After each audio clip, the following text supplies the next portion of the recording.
Let us watch this video where we have a Ghanaian politician. We'll be right back.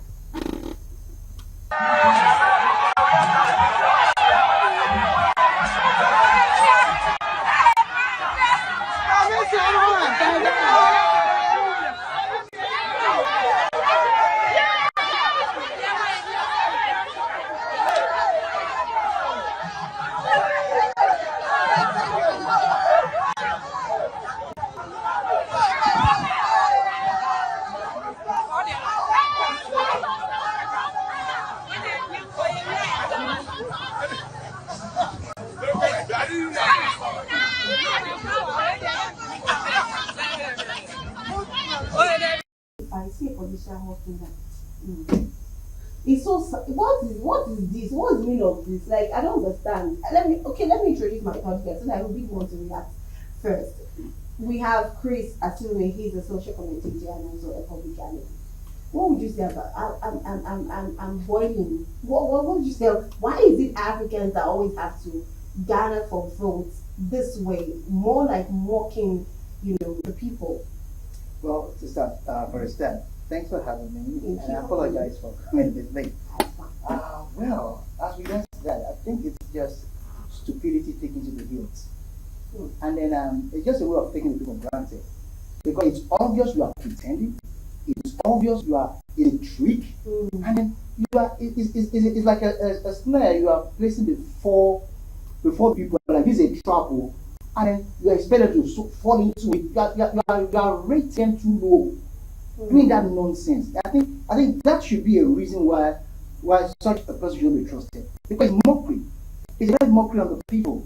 Something you've not done 3-4 years before, and it's election time, you're not doing all those manner of stupidity. Somebody they sit by roadside eating corn and drinking pure water and do that, all that. It's funny, it's stupid. It's calling the people stupid. And such people should be marked. They should be marked and thrown to the trash can. It's just making mockery of the entire process. Okay, I'm going to apologize for on behalf of Mr. Chris. He's very angry. That's why he's using those very strong words. So we're talking about that one. I agree with even though you apologize on it. I will also apologize on it because it's not happening. Yeah, of course. African mentality. They knew that the best way to keep a monkey is to keep him banana. And they know that the best way to get an average African voter is to start them during the normal period. Then during election time, give them a cup of the record price, give them a slice of bread, and they will come up. Like it's a mockery. So such a person, you have not done it before, right? Now you want to be re-elected or want to be elected. You are now telling them that, look, I will give you. It's unacceptable. So that I know it's an African mentality. Our politicians, like Ngozi Okonjo-Iweala, listen to that. Leadership is key. He said, "Are we ready?" She was addressing the bar station. Yeah. He said, "Are we ready? Are we ready to move this country to the next level?" The answer is yes. Chris may answer this, or Femi can answer this. But to me, we are not ready. A situation where a politician wants to get a vote, having starved you, say, "Come and take it." And this is what is happening. This is what's happening. Come 2027 now. Before they see people now going out with the record price, and you see the masses also, it's our man, it's our own. You don't know you have forgotten that you have budget 4 years. And after I will not complain now. God help us. May God really help us. Femi, do you have? Let me see it from the political point of view. Obviously. There's a need. There's a need. Yes, there is a need. We have a problem in Africa. It's not a Nigerian thing. Yes, it's not. It's an African thing, yes. And it's a problem. It's a problem in the sense that the political analysts some of these politicians surround themselves with want them to do 3 things. 1, identify with the people. But the way they go about it is actually wrong. 2, identify your weakest link and where majority votes are likely to come from. So if you are seen probably as an elitist or you probably bookworm, and then it's obvious that only people from that class are tilting to probably enjoy conversations from you, they give you unnecessary errands like this to send signal to those block votes, but you are probably not appealing to them because those ones, the way you reason and the way you have certain conversations on air like this do not appeal to them. So they want you to use, rather than your words, they want you to use your actions. So, but yet, I'm still of the opinion that Donald Trump won't do something like that. And yet, we have people that do many jobs abroad. So definitely, those that our politicians are surrounded by political analysts, they are not reasoning out of the box. I'll give you more instances. Adam Shomole was roasting corn and chewing corn. You will agree with me, most of them do all of this, only during election. I mentioned His Excellency Senator and former governor of Edo because he's an intervention. If you look at him address the National Assembly, you will know that he is highly intellectual. But for him to do things like that, then you understand that the political analyst, I can give more instances. Professor Yemi Oshadu, despite how he wanted to, he's a prof, how he wanted to drive the school being forgetting what the ABC, yes, something like that. Thank you. And even the and His Excellency former Vice President Atiku Abubakar were seen taking pictures with children, eating with them. So I'll give you more instances. Even His Excellency Peter Obi recently, despite the fact that even in the last election he tilted towards the Christian religion, we've seen him after the election trying to break fast with Muslims, taking pictures. So it's not what party you belong. It's a crazy mentality that all politicians are suffering from at the moment. And are we actually, like what said, are we actually ready for that next level? I think no. In all fairness, I think no, because see, there is still that divide in the mindset, in actions, in how, I'll give you a good distance last around us. We still don't understand the difference between the and until the voters can tell the difference, yes, between what is a privilege and what is a right, politicians will not start doing the right thing during campaigns. I think I agree with you. Until when you and I identify that it's our right. Look at what happened in Ambra. Last 2 weeks was the internet. His Excellency, the governor of Enugu State, went to the church. Quietly, and sat down. A woman of, I think that. Even knelt down.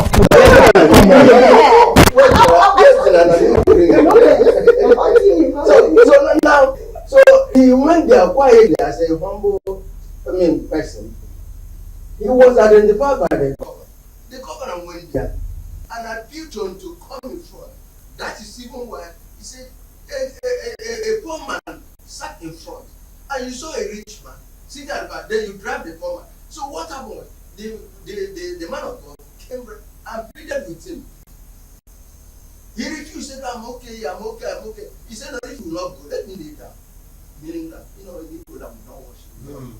So he knelt down, and the governor said, in likewise manner, let me kneel down too. So that's our method. But there was a man of God in Sema Anambra some time ago. One of the politicians and the governor went there to donate money to the church. He said, His Excellency, sir, thank you for this donation. But there are, go and pay your workers. Take back your money. Just like Daniel said, go and tell the king, I will not eat your meat. There are people like that. So it's something that we must have to make sure that we now realize that it's our right to His Excellency Ambra said he applied and he attended our examination. We marked him, and that's why he became an our listen. So, but then, when they entered there, they become team God because they know their weapon, like he said. So, the best way to get a monkey is to know the weapon, and that is what they are capitalizing. Education is there, nothing there. Our health center is health center is nothing. Everything, education is there. because when they start you, your children will not be wise. That is why they make sure that education is badly, I mean, cancelled in Nigeria. My nephew went for screening. Believe me, you see the mess. Corruption. Corruption.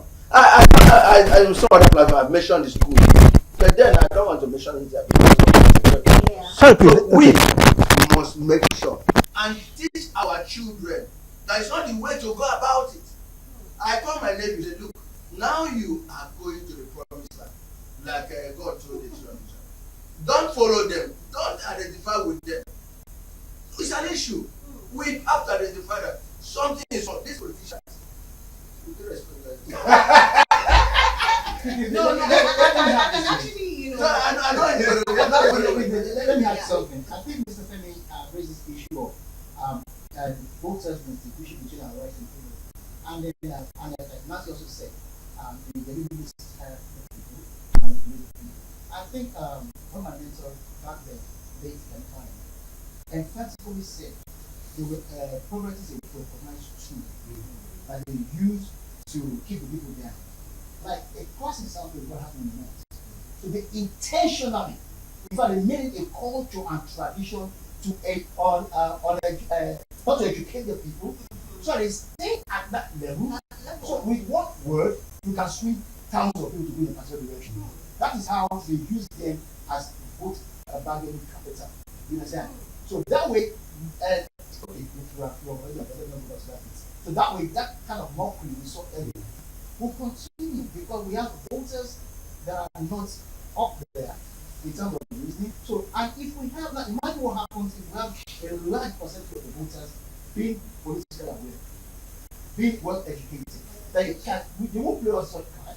Do you understand? Well, the problem now is they intentionally take education away from the public, starve the public, so the period they throw at the public will be attractive. And they can easily deceive the people. So what we need to understand is when you vote, look, voting is a right. And we'll be supervised with the process and understand it thoroughly. So we can make our choice independently without all of that. I even need to add, it's not just even about education, about intelligence, because there are still some educated people. Some politicians are educated, but they still told that line to get votes for people. So what are you saying? It's the same thing. And people are even still educated. They know this person might not deliver, but they will still go ahead and do the vote buying, vote selling, and still put in somebody that they know very well is probably not capable of the office. I think it's just about knowing the rights and understanding that this is a privilege. When you want to do something for you, this is a privilege. When you are doing something for you, don't go on your knees and say thank you, sir. When you know that is actually your right as a citizen in Nigeria. Anyway,